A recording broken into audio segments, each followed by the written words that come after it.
देखो जिस द्वार ने हमें जीवन दिया है, देखो जिस द्वार ने हमें गुरु गोविंद से मिलाया है, देखो इस द्वार को जिस द्वार ने हर समय हर क्षण जब जब विघ्न बाधा और संकट हमारे घर परिवार में आए हैं, इस द्वार पर यदि वो घर परिवार खड़ा हो गया तो उसके संकटों का निवारण हो गया। इसी द्वार से संकटों का निवारण होता है, इसी द्वार से विघ्न बाधाएं दूर हो जाती हैं। देखो इस द्वार को,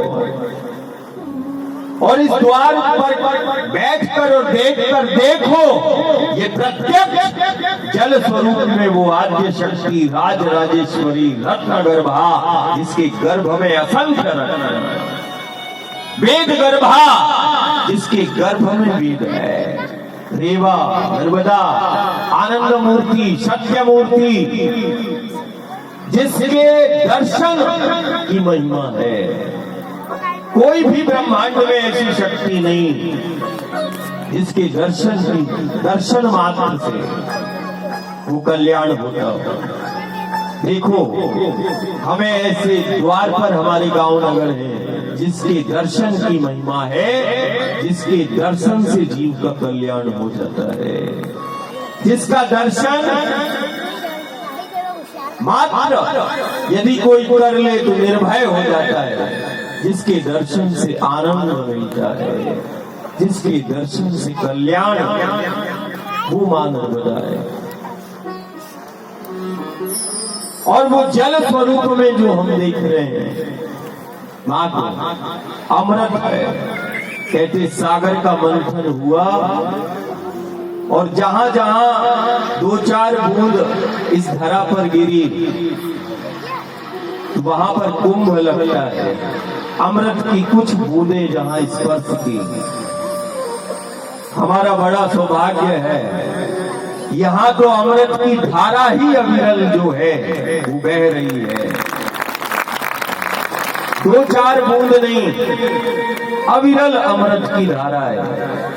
और इस अमृत की जल की धारा की ये जीवंत प्रमाणिकता खेड़ी घाट पर है कि 2 वर्ष से अन्न का दाना भी नहीं है, कोई आहार नहीं है, लेकिन मां नर्मदा का जल है। इस जल की जीवंत प्रमाणिकता ये तुम देख लो कि इस जल की कितनी महत्वता है, इस जल में कितनी शक्ति है। आज देश और दुनिया का ज्ञानी और विज्ञानी नतमस्तक है। जब इस शरीर को उसको दिया तो इस शरीर के अंदर उसने कुछ नहीं पाया। उसको क्या बताएं कि ये मां नर्मदा का जल, ये जल शक्ति है, ये पानी नहीं, ये भवानी है। और ये रक्त में धमनियों में वो पानी के रूप में भवानी चल रही है।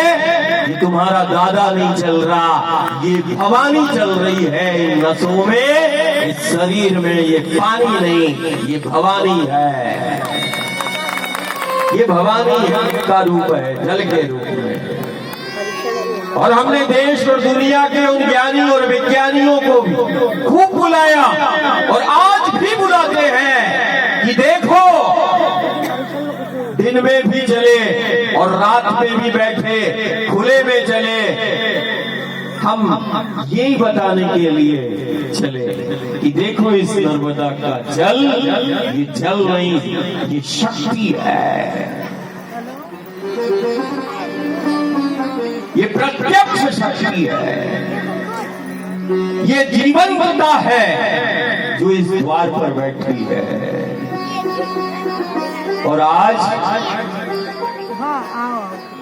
ये प्रत्यक्ष अमृत तुल्य जल कहीं ना कहीं हमारी विसंगतियों के कारण, कोई सुबह आया, कोई दोपहर में आया, कोई अमावस्या को आया, कोई पूर्णिमा को आया, स्नान के लिए, ध्यान के लिए